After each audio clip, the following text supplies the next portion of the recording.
Ito nga pala yung dahon ng punong tugop mga kaboryon. Welcome back mga kaboryon. Wala muna tayong hunting adventure ngayon kasi tingnan nyo naman yung panahon, maulan.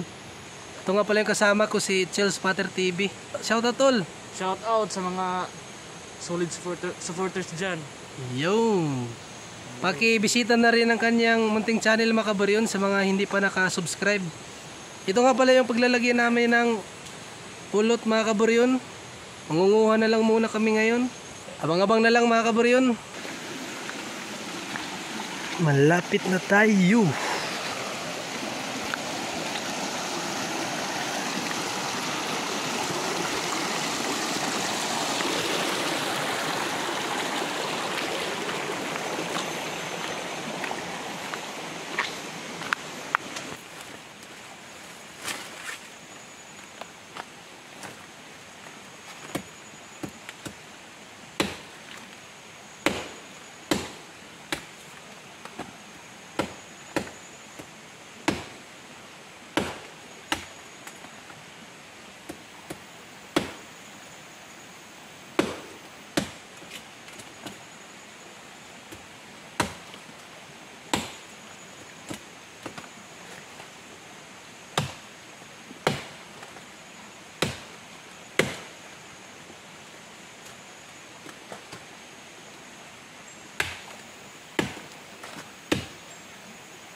Pangalawang puno ng tugop mga kaboryon. Ito, nataga ko na. Ayan.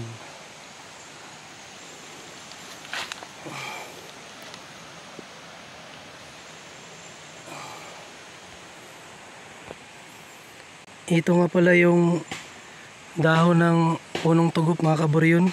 Sa mga hindi pa nakakaalam, yan. Ito yung dahon niya. Parang yung samarang na dahon. Ito na yung kabuuan na nakuha ko mga kaboryon sa unang puno ng tugop. Ito lang yung nakuha ko na dagta. Kasi maulan kasi ngayon, kaya ang hina ng produce ng dagta sa mga punong kahoy ng punong tugop. Yan. Sa pagkuha naman ng dagta ng punong tugop mga kabaryon, ganito lang. Yan. Ganito lang. May nakuha na ako kaunti sa unang puno ng tugop. Ito. Dadagdagan natin. Ito yung kanina na tinaga ko. Ikalawang puno na ng tugop to mga kabaryon. Ito. Ganito lang mga kabaryon. Oh. Yan. Ganyan lang. Dikit nyo lang sa dagta. Matik makukuha ng mga dagta. Yan. Ganyan lang mga kabaryon. Mga isang oras mahigit pwede nang kunin basta marami ng dagta na lumabas. Yan. Ganito lang mga kabaryon.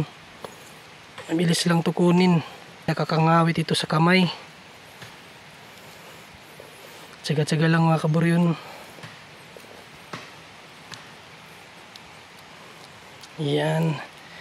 Diinan nyo mga kabaryon para makuha talaga yung mga dagta na lumabas.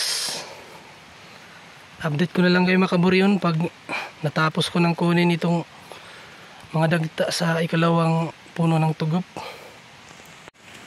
Pauwi na kami mga kabaryon. Ito lang yung nakuha namin. Sa'yo tol. Maliit lang, maliit. Yan. Kunti lang mga kabaryon kasi maulan kasi ngayon. Mahina mag-produce ang punong tugop. Basta maulan. Ito lang oh. Maliit lang.